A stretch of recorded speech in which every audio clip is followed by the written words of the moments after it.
Assalamualaikum warahmatullahi wabarakatuh. Perkenalkan, nama saya Pramita Prastia dari Prodi Informatika semester 5, NIM 2202020037.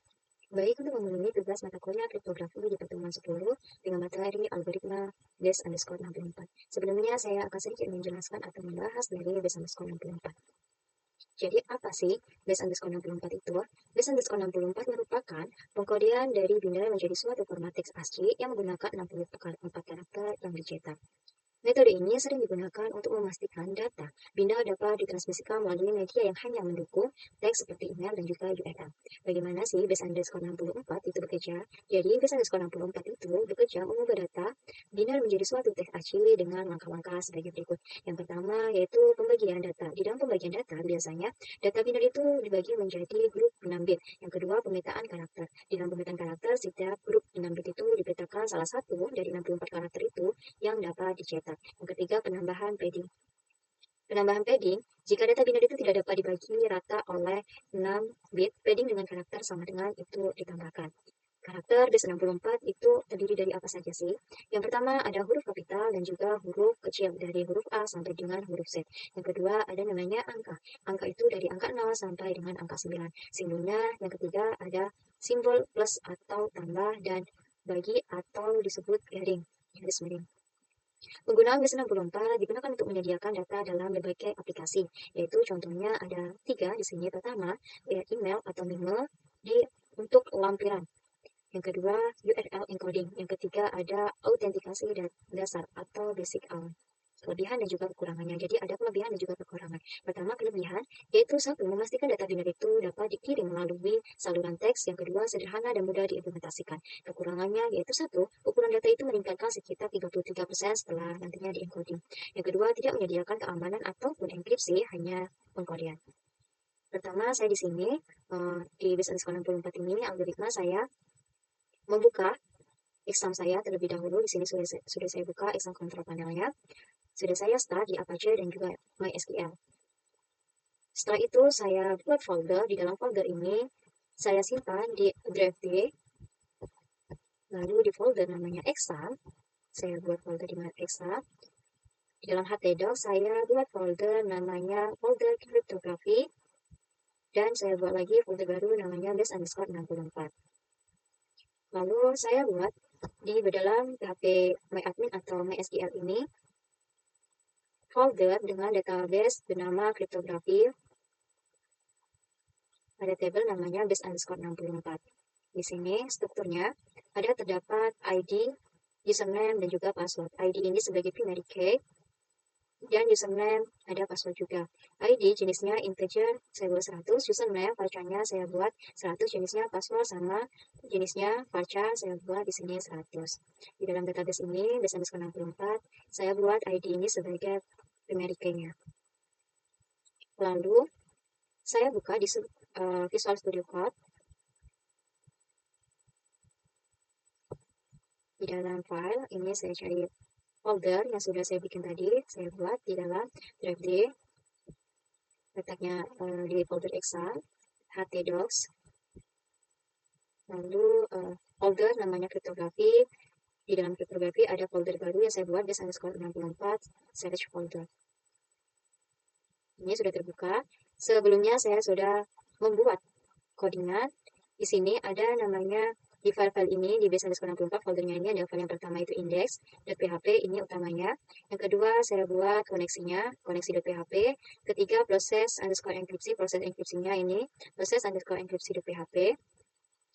Setelah itu saya buat di sini ada namanya nanti di aksinya saya ada ubah dan juga hapus suatu data nantinya.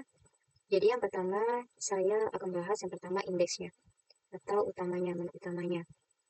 Jadi di dalam indeks ini terdapat namanya formulir untuk login. Di dalam ini ada from action sama dengan proses_enkripsi.php dengan mintasnya sama dengan post. Jadi di dalam action sama dengan proses ini menentukan file tujuan yang akan nantinya diproses data formulir itu saat kita melakukan klik tombol submit.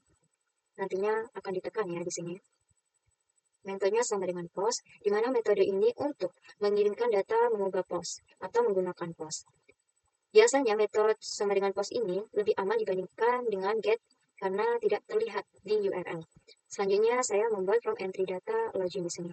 TR artinya yaitu table row di baris table atau kita buat baris table di sini. TD-nya yaitu di sini saya buat kolom datanya ada data login yang pertama. Di data login ini sebelumnya tadi ada table. Di sini table width sama dengan 80%, like-nya sama dengan center, decay color-nya sama dengan pink. Jadi width sama dengan 80% ini artinya saya membuat lebar table itu 80% dari halaman. Like-nya sama dengan center itu artinya nanti table itu ditampilkannya di tengah, big color atau background-nya sama dengan pink di sini. Saya buat pink. Lalu di sini ada namanya kolom input, saya buat di sini kolom input. Di dalam kolom input ini ada namanya username, password, dan juga submit. Input tipe sama dengan text, name sama dengan username. Ini artinya kita menginputkan atau membuat input teks untuk username.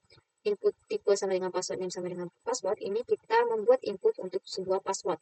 Input tipe sama dengan submit, value-nya itu simpan. Artinya bahwa di sini itu merupakan kita akan membuat tombol untuk mengirim data formulir tersebut dengan value-nya ini simpan. Selanjutnya di sini ada tabel hasil tampil data. Di dalam tabel hasil data ini nantinya ada tabel width-nya sama dengan 80%, artinya sama kita buat levelnya nantinya 80%, adanya center berarti di tengah, bordernya itu sama dengan 1. Di sini ada username, password, dan juga aksi nantinya ya. Lalu script selanjutnya untuk menampilkan data. Menampilkan data di sini include koneksi.php, nanti terkonek di koneksi.php ini. Lalu variabel dengan nama data sama dengan mysql underscore query dengan variabel koneksi /bintang from base underscore 64. Artinya menjalankan query untuk mengambil semua data yang ada dari table base underscore 64 tadi yang ada di database yang sudah kita buat. While variabelnya asli sama dengan mysql underscore fetch underscore array dengan variabelnya itu data, maksudnya mengambil setiap garis data itu dari hasil query nantinya. Di sini ada username dan juga password base 64 decodingnya. Jadi base 64 underscore decode ini asli username, maksudnya kita akan mendekode data username yang sebelumnya di deskripsi dalam format base underscore 64 tadi. Sama juga password, yaitu mendekode data password dalam format base 64. Next, selanjutnya kita ke koneksi. Di dalam koneksi ini ada membuat suatu koneksi di dalam database yang pertama. Koneksi, ini variabelnya sama dengan koneksi, sama dengan mysql underscore connect, dengan perimeter yang pertama, localhost. Localhost ini maksudnya digunakan untuk mengakses dari suatu database, perimeter dari root ini, yang root. Kalau localhost yaitu menunjukkan lokasi server yang ada di database. Lalu perimeter yang ini merupakan kata sandi ataupun password ya, yang digunakan atau disebutkan di perimeter yang kedua. Selanjutnya yang terakhir yaitu perimeter kriptografi. Merupakan di dalam kriptografi ini merupakan ada nama database yang akan digunakan setelah koneksi nantinya berhasil. Lalu saya buat di sini periksa koneksi. Periksa koneksi ini maksudnya bahwa memerintahkan untuk memeriksa apakah koneksi itu akan berhasil. Jika koneksi itu akan gagal, akan menampilkan pesan kesalahan atau koneksi database itu akan gagal, menghentikan eksekusi dari suatu program tersebut. Di dalam proses enkripsinya selanjutnya ini include koneksi.php, berarti terkoneksi di connect.php ini proses enkripsinya. Username dan juga password di sini.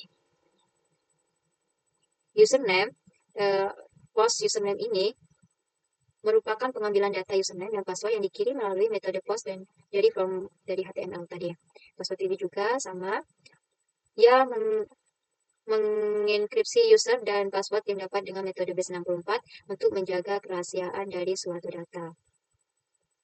Data mysql underscore query koneksi insert into base underscore 64. Di sini ada ID, username, password, value-nya untuk enkripsi underscore username, enkripsi underscore password-nya. Nanti berupa enkripsi yang muncul di database. If data, di sini if data ini jika query itu akan berhasil, akan muncul pesan pop-up yang sudah kita buat alatnya data berhasil disimpan. Di sini kita letakkan location-nya di index.php. Langsung saja kita buka contohnya.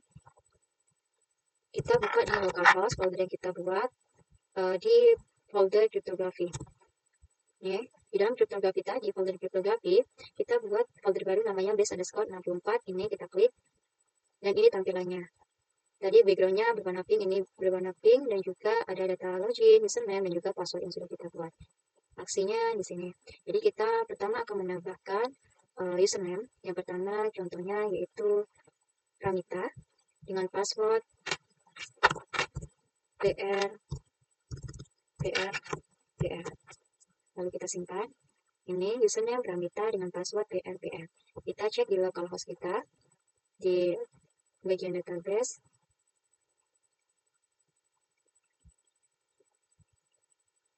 Ini ID-nya otomatis nilainya 0, username yang terdapat di enkripsi tadi. Dari nama Pramita jadi UFJBTULUKSA. Passwordnya dienkripsi jadi UFJQUG di sini ya. Sudah terdapat ini hasil dari enkripsi dari inputan yang kita input di dalam localhost cryptography base_64 bagian index.php. Ini sudah muncul di dalam database base_64. Lanjut, dengan codingan saya di sini tambahkan ada ubah dan juga hapus di dalam indeksnya tadi. Hapus, contohnya tadi hapus data. Di sini ada hapus data dan juga ubah data. Yang pertama, saya akan membahas dari codingan hapus data ini sendiri. Hapus data ini saya buat untuk menghapus suatu data yang ada di indeks tadi, supaya kita bisa menghapusnya. Jadi yang pertama menghubungkan ke database, yaitu include koneksi.php, nanti terkoneksi di koneksi.php nantinya. Lalu periksa apakah perimeter ID tersebut tersedia di URL. Di sini kita periksa if insert dengan get-nya primary key-nya kita, yaitu ID. Lalu tangkap ID tersebut dari perimeter URL, yaitu ID dengan target atau get-nya di ID.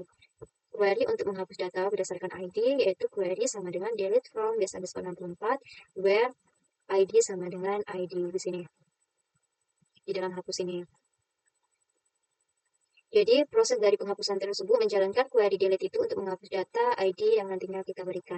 Jika penghapusannya itu akan berhasil, maka muncullah pop-up atau pesan alert kita yang kita buat di sini, maka muncul data berhasil dihapus di dalam window location-nya, yaitu di index.php nantinya ya. Jika tampilan pesan itu terjadi kesalahan, maka echo-nya yaitu error mysql_error di dalam koneksi akan error. Jika perimeter ID itu tidak ada, kembalikan ke dalam atau ke halaman utama nantinya. Dan scriptnya atau papanya ID tidak ditemukan. Index.php. Lalu tutup koneksi database mysql_close di dalam koneksi, di dalam variable value koneksi. Contohnya gini. Ini kita hapus. Nah, location menyatakan data berhasil dihapus, kita oke. Lalu data itu terhapus. Tidak ada lagi di dalam indeks. Kita refresh. Dan base64 tidak ada lagi, sudah terhapus. Lalu kita bikin lagi namanya bintang dengan password 123. Kita simpan. Jadi ini username-nya bintang, passwordnya 123 dengan aksi ubah dan juga hapus. Kita lihat di localhost. Kita refresh. Listnya kita cek. Nah, ini ID-nya otomatis 0, username-nya KMLUDGFUZW dengan password MTLZ ini ya. Ini dari enkripsinya, nilai enkripsinya. Lalu kita bagian ubah di sini, kita bahas bagian ubahnya sedikit. Jadi kita bisa mengubah data tersebut dengan menuliskan codingan. Pertama saya menghubungkan ke database, yaitu include koneksi.php. Di sini koneksinya nanti di dalam koneksi ubah data tersebut. Nanti di sini periksa apakah perimeter ID tersebut tersedia di URL if insert get ID. Dengan target ID-nya ini tadi primary key, tangkap ID dari perimeter URL, ID sama dengan get ID. Query untuk mendapatkan data yang akan diubah berdasarkan ID. Nanti kita ubah data tersebut berdasarkan ID atau primary key yang sudah kita buat di database. Dengan query sama dengan /bintang from base_64 where ID sama dengan ID di sini. Kita ubah ya berdasarkan ID-nya di dalam database yang kita buat, yaitu folder base_64. Reso sama dengan mysql_query di dalam koneksi dan query data tersebut href reso. If data menyimpan data lama ke dalam variabel user dan juga password di sini. Else echo-nya data tidak ditemukan lalu exit di sini. Else echo ID tidak ditemukan lalu exit lagi. Jika form itu disubmit, lalu nantinya akan diproses dan juga diupdate data tersebut ya. Sesuai dengan updatean yang kita akan update data tersebut. Bisa submit, di sini ada user dan juga passwordnya. Enkripsinya username dan password menggunakan base64. Ya, query untuk update dan jalankan query. Ini contohnya. Kita jalankan ubah. namanya tadi bintang jadi Lily dengan password 789. Kita ubah, data berhasil diubah. Oke, ini Lily sudah berhasil diubah dengan username Lily, passwordnya 789. Kita buka di localhost kita, enkripsinya berapa, sini guys. Oh, ID-nya ini otomatis ya, kita tadi hapus, jadi masih ID otomatis 0. Dengan username nama tadi Lily, jadi BG LSAKI, passwordnya dengan enkripsinya NZG5. Sekian presentasi dari saya, kurang lebihnya saya mohon maaf bila ada penjelasan yang kurang atau penjelasan yang kurang paham, kata-kata yang salah, kurang berkenan, saya mohon maaf. Saya akhiri wabillahi taufiq wal hidayah. Wassalamualaikum warahmatullahi wabarakatuh.